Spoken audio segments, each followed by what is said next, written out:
What's up, guys? Welcome back to Boothside Sports. Today we have Brittany Jackson, a former Lady Vol and WNBA player, for an exclusive interview with us today. So, Brittany, tell us a little bit about yourself. Yeah, so my name is Brittany Jackson. I am from Cleveland, Tennessee.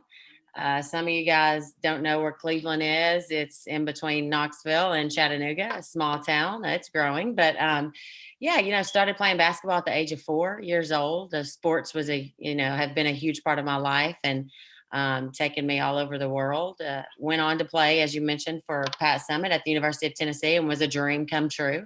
I grew up in an hour from Knoxville and watched the Lady Vols and watched Pat Summitt. So it was, no question that was a dream of mine to play there. So played 4 years, went to 4 Final Fours. So very, very blessed and thankful and for those experiences, and went on to play professionally overseas and in the WNBA. That was a dream of mine from a little girl, just wanting to finally get paid for all that hard work you've had over the years.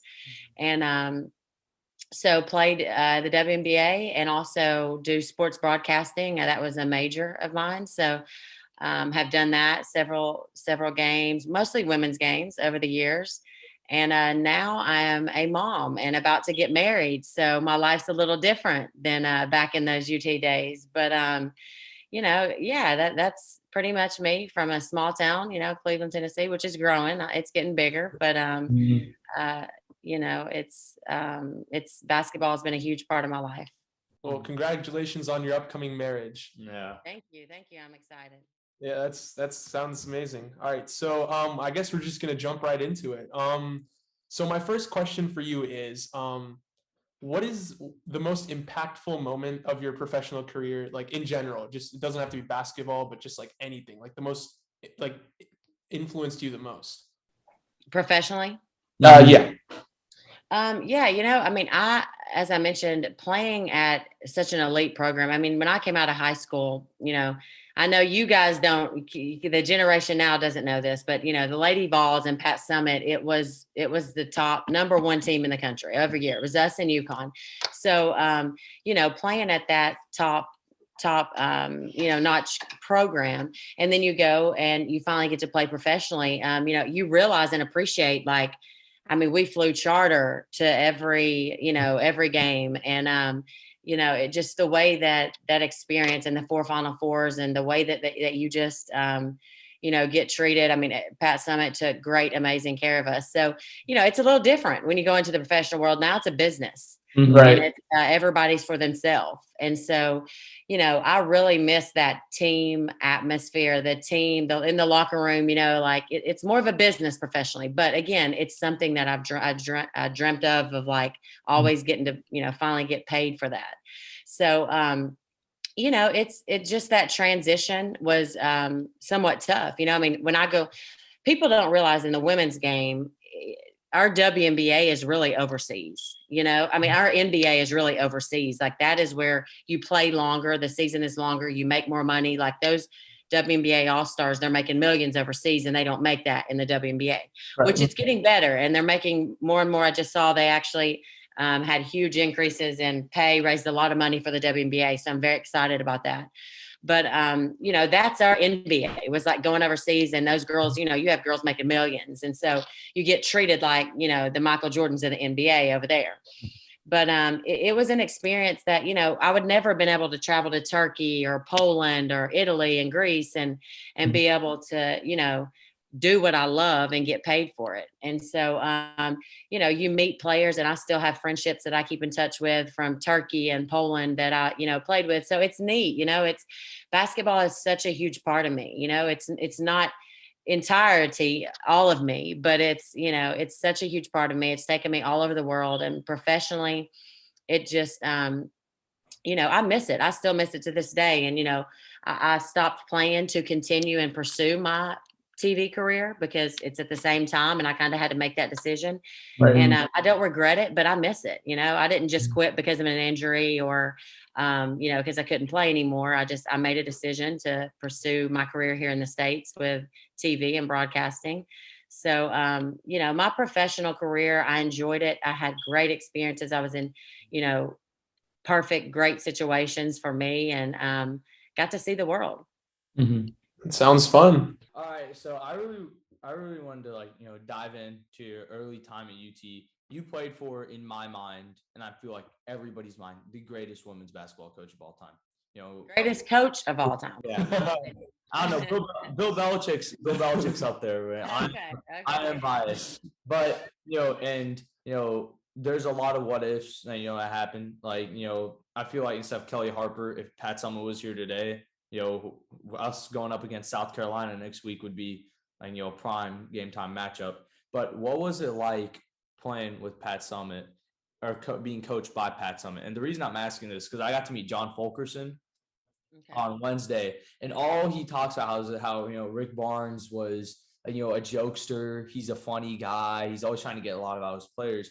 And I don't know if Pat was like that. No, she wasn't. No, Pat, she wasn't. I wouldn't say a jokester, but Pat was when people ask me, I get asked all the time. I describe Pat as very intense. She was a very intense individual, and on and off the court.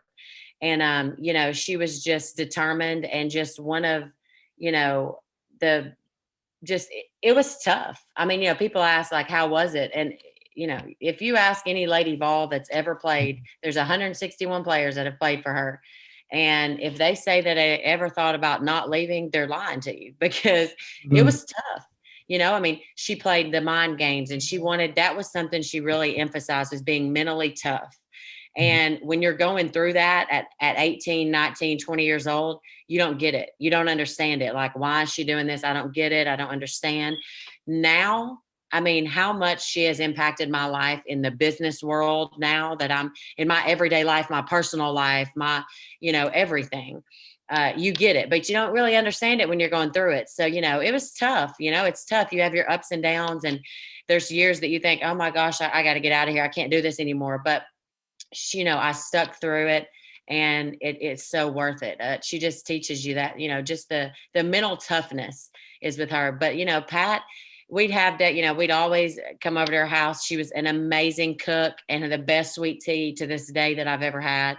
So yeah, we were able to, but she still is that look in the stare, even when, you're always thinking, what did I do? Because that's just, she was a very intense person. And everything she did, she was very intense with it and took it serious and gave it her all. I don't care if it's cooking us the best mac and cheese or on the court, day before UConn game. So, she was an intense intense person, intimidating, even to her players. She's intimidating, and you just always wanted to be on your toes. She kept you on your toes, but you were able to still have that relationship with her off the court. And something that I really just brag about Pat and the whole Lady Vol family, like Holly Warlick came to my mother's funeral. She never misses a happy birthday to me. And those are things that people, when they recruit you, they tell you this is a family. It's really a family. It's the Lady Vol family. And after you graduate, it's not bye, see you later. Pat helped me. Hey, do you want to play? Do you want to do TV? I'll help you. I'll be there. And she did. And so, there's just endless things that I could say that Pat, the way that she impacted my life, that still to this day, I put, incorporate in my everyday life. Wow. That was, in my mind. I did that without crying. So yeah. It's still, I'm just going to throw this in there because I genuinely do think about this all the time. Pat Summitt, is genuinely somebody you just lost too soon. In my mind, if you have Pat Summitt still on this team, she's still the all-time leader in women's wins. It's not one of those things, but the impact she left on the court genuinely changed the entire culture for the Tennessee Vols, because she was one of the first coaches for women's basketball, period. Yeah, I mean, if you think about it, everybody right now, it's UConn, but guess what? Pat, that women's basketball wouldn't be where it was at today if it was not for Pat Summitt. She started it. And like I said, it's just, there'll never be another Pat Summitt. I would never, I told Holly from day one when she got that job, 100% deserved it. I wouldn't want it. You couldn't pay me to have that job, right after Pat Summitt, just a success. You can't fill her shoes. And I think that that's something that people just have to realize, like you're never going to fill those shoes. Pat Summitt was a very, very special person. And just what she did for women's basketball. I mean, we would go everywhere we traveled. I mean, after the games, when we were getting on the bus, coming off the bus, fans of the other team were there, wanting to meet her. That's how much respect she had. I mean, even though they wanted to beat our butts, they respected her, and so there wasn't a time that I ever saw her not sign that autograph or not take that picture. And that's why, just the respect in not only in basketball and sports, but in life. That's what she had, that respect. And we just try to live, her legacy out through us. And that's all we can do. We miss her so much. And definitely, it was like almost like in denial forever. Like, how can someone like just so bright and smart? I mean, her mind, and just see it, some awful disease, just take that from her. And so, I pray for Tyler and her family all the time because, as you guys know, I lost my mother to the same exact thing. It's an awful disease. And, it's just she was taken way too young. Yeah. So my next question also, I'm guessing this gets asked to you a lot. I can't do much research on this, but you were on the Vols team in 04, and that was Candace Parker's first year was 04. So do you have any good Candace Parker stories? Because in my mind, she's the greatest WNBA player of all time. Yeah. Candace is awesome. She came in and she actually came in and she had to sit out her. So she didn't play my senior year because she had torn her ACL and been out. But Candace she's a goofball. I mean, like fun, encouraging, it was just fun to be to be on a team with her and be teammates with her and been, we've kept in touch always. And like, I knew where she was going, like she was going nothing but up. And so great person, so excited for her. And especially right now, a new time in her life. But, funny stories. I mean, like me and Candace would room together a lot and she was dating a guy on the football team too. And so was I. So we'd have, we just always like to kind of room together and talk and bus rides sometimes. Like she's funny, like she's a funny, fun to be around. And I never was in a game. People always ask, like, was she in a game? Dunk. Like I said, she didn't play my senior year. So she was just, she was hurt. But Michelle Snow, I actually witnessed, Michelle Snow was the very first dunk and I played with her. So she was there my freshman year. When I came in, Michelle got a dunk against Vanderbilt. So I tell people, all the girls are dunking now, but I was there when you didn't see the first when one. when she was the first to dunk. So that was a really special moment. Did you know? So Candace Parker, obviously, she got drafted onto the Sparks, LA Sparks. She went one, I think, in 2008. I want to say. Did you know that she was going to leave and go to the Sky? Like, were you in the loop? Like, how does that work? No, I wasn't sure where she was going to go. And in 2000, I mean, see, I go to 4 Final Fours. And I know the next question, did you win one? No, I leave and they win them. They start winning, like it's not fair. But no, yeah, Candace, she went out with a bang. And so, I mean, I knew there was no question. I didn't care where she went. It was, and I thought that was a perfect situation for her with the Sparks. And I think it's so amazing that she gets to come back and end her career in Chicago, where she's from. And, she deserves it. She deserves all the success and in the world because, she's a great person. She's put that hard work in. And I'm super, super, happy for her. I got one last question before I let him take over. You've obviously seen, and my dad has told me like a bunch. You've had a lot of cool celebrity interactions. Just scrolling through Twitter, I saw Allen Iverson, I saw Terrell Owens, I saw a couple of other basketball players. Who's the person that you've met that you've seen and you were genuinely like, dang, that was cool? So like my idol growing up was Michael Jordan. I mean, like I watched the Bulls, him, Dennis Rodman. That's just who I looked up to. And I mean, I didn't miss a Bulls game. So, meeting him, Michael Jordan was like, who, like, I really I don't do this, get the autographs. I've never been like that. I mean, you know, like I said, I've been fortunate enough, through my career and got to meet a lot of people, but he was, you know, I remember the first time I met him, and everybody says, you know, you're going to be disappointed when you meet your idol.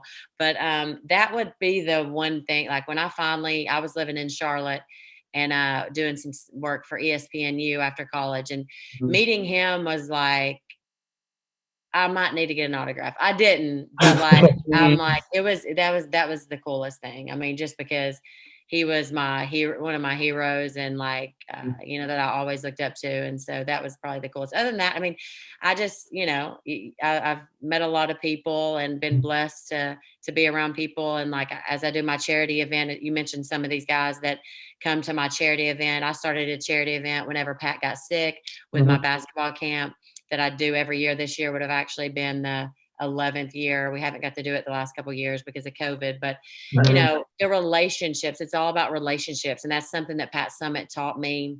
You know, it's not just on the court, it's about the relationships that you make off the court that last a lifetime. And so like being able to bring these celebrities to my hometown, you know, Cleveland, Tennessee, that people, some of them have never even heard of, but that it's cool. And I love it that some of these kids that would never get to meet these people.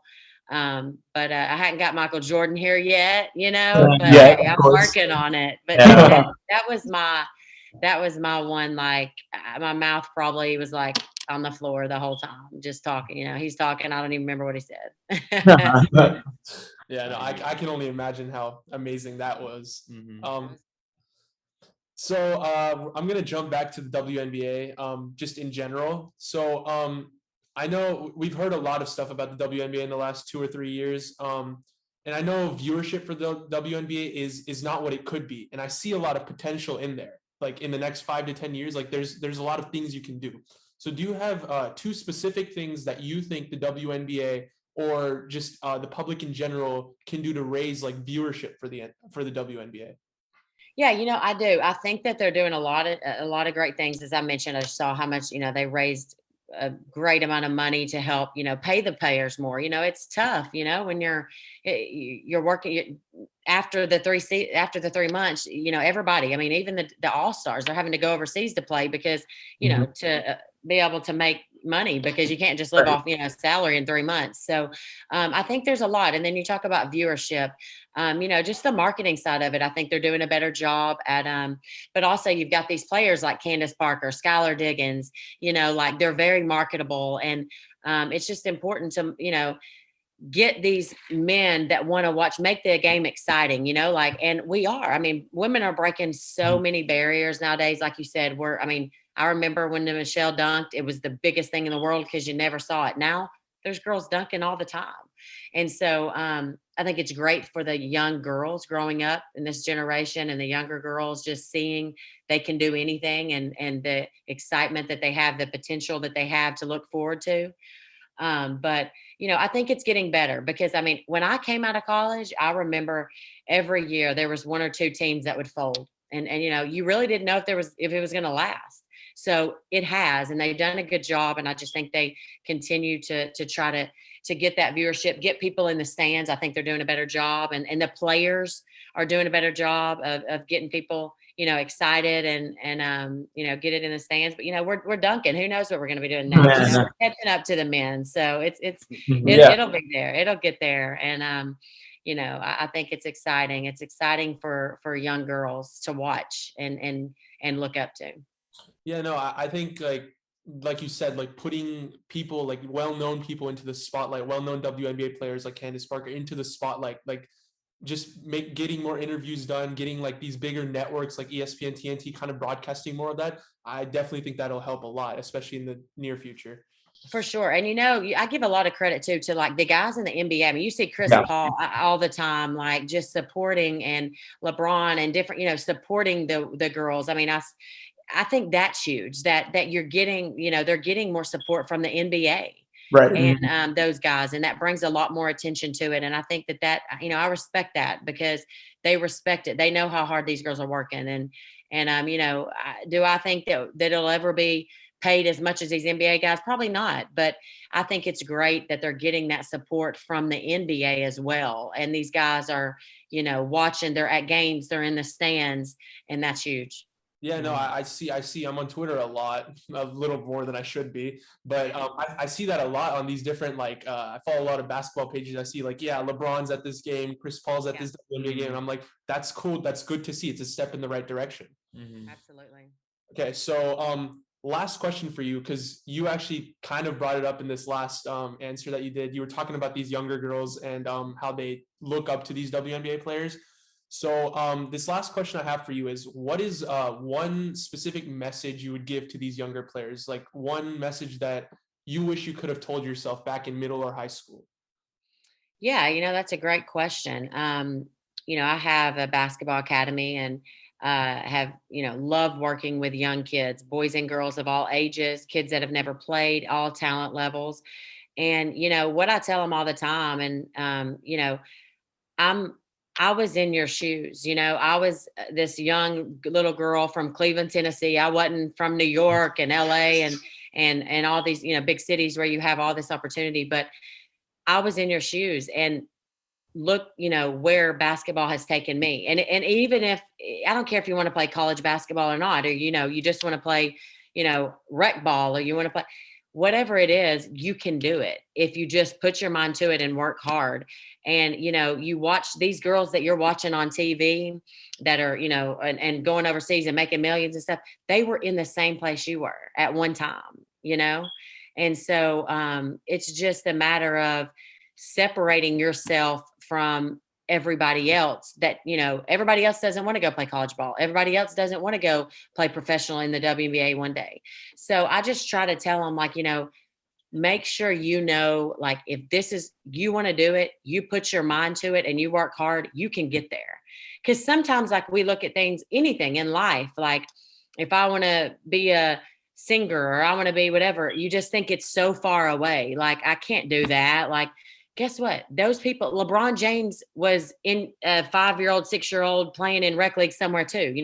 He didn't know he was going to be this best basketball player, So I just think it's just, I tell my kids all the time, you got to separate yourself, because if you fit in with the crowd, you're not going to make it. You have to separate yourself and realize you want to go somewhere, and these are your dreams and these are your goals and aspirations, and you do that and you work hard, you're going to do it. Yeah, no, my sister, she's in middle school and she plays basketball, and she's not trying to play in college or anything like that. But I tell her, I'm always just even if it's just for now, just make sure you're working your hardest just right now.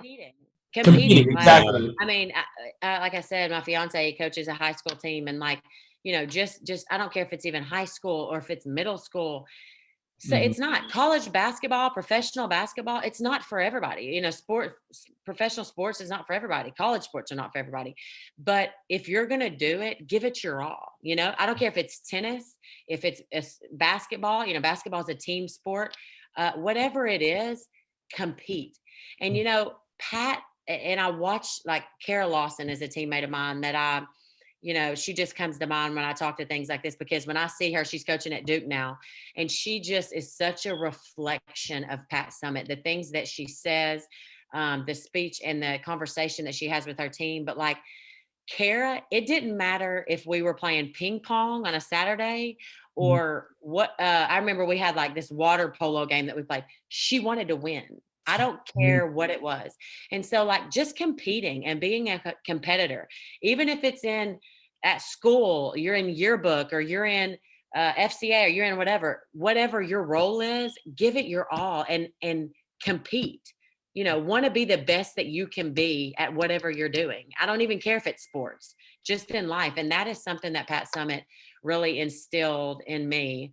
That's something that I can look back now and say the business cure that I'm in, my business now that I'm with, I want to win. I want to be the best CBD beverage out there.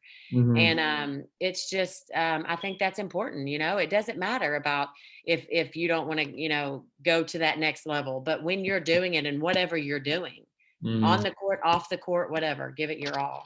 Yeah, no, it's that desire to be the best, because even Yeah, if to you're be the not best going that you yeah, can be at what you're doing. right. I mean, even if it's not sports, Yeah. like, sports aren't for everybody. Even Mhm. if it's, you want to be the best dancer, the best musician, or, whatever it is. Sports Compete. podcaster. That's what Yeah. If you're going to do it, compete. That is my biggest thing. I can't stand to see players or anybody, like, if you're going to do it, give Mhm. it your all. Mhm. Like, just compete. Right. And you're not going to win every game. That's what I tell my son. He thinks he's got to win every game. I win all my football games. Well, you're going to lose one day, and it's okay. Like, and Pat said, you learn more from your losses than your wins. And it's just, give it your all at everything you're doing. Like, you're doing a podcast. You guys I can tell the enthusiasm. You're giving it your all because you want to be the best podcast you can be. And I love it. I love it. I'm glad to be a part of it. Awesome. All right, well, thanks, Brittany, for coming on. This is Yeah, a really big moment anytime. for us. Yeah. Surreal. We're getting to interview an actual celebrity. Second thing, we are not Far from officially it. Far from sponsored by Cure yet, so Yet. not. Listen, Cure is going to be sitting on the desk next time. So I All promise. right. We got. Hey, give me a call after this. We'll negotiate it. We got to have Cure is the Yes, sponsor. all right, That man. sounds amazing. Now I will get that. 100%. I appreciate it. Thank you. Take care.